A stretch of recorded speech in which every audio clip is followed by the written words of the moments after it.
महाराष्ट्रातील खासदारांची बैठक घेतल्यानंतर काँग्रेस प्रदेशाध्यक्ष हर्षवर्धन सपकाळ यांनी संसदेत महाराष्ट्राचे प्रश्न अधिक आक्रमकपणे मांडण्याचा निर्धार व्यक्त केला आहे। तर महाराष्ट्रातील मुद्द्यांवर खासदारांसोबत सविस्तर चर्चा झाल्याचे त्यांनी सांगितले। प्रत्येक खासदाराला संसदेत उपस्थित करावयाच्या विषयाची माहिती दिली जाते, तसेच प्रश्न मांडण्यासाठी समन्वय साधला जात असल्याचे सपकाळ म्हणाले। अमित शहा यांच्या भूमिकेवर टीका करत त्यांनी वैचारिक लढाई अधिक तीव्रतेने लढणार असल्याचे सांगितले। आदिवासी मुलींच्या मृत्यू प्रकरणी आदिवासी मंत्री आणि मुख्यमंत्र्यांची जबाबदारी निश्चित करण्याची मागणी त्यांनी केली। शिक्षक भरती आणि विद्यार्थ्यांच्या गळतीबाबत अहवाल देण्यातही त्यांनी मागणी केली।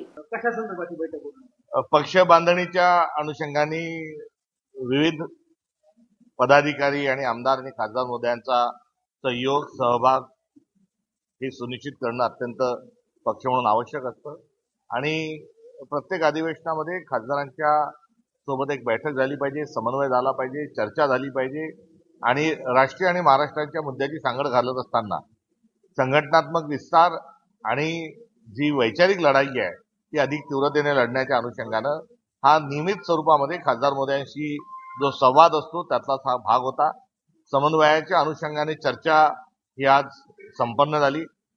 तब्बल 2 तास संसदेतील पक्ष कार्यालयामध्ये उपस्थित सर्व जे खासदार महोदय त्यांच्यासोबत चर्चा झाली, विचारांची देवाणघेवाण झाली।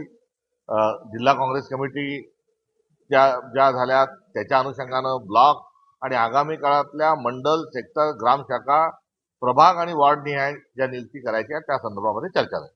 Bureau report, Lokvahini media, Delhi.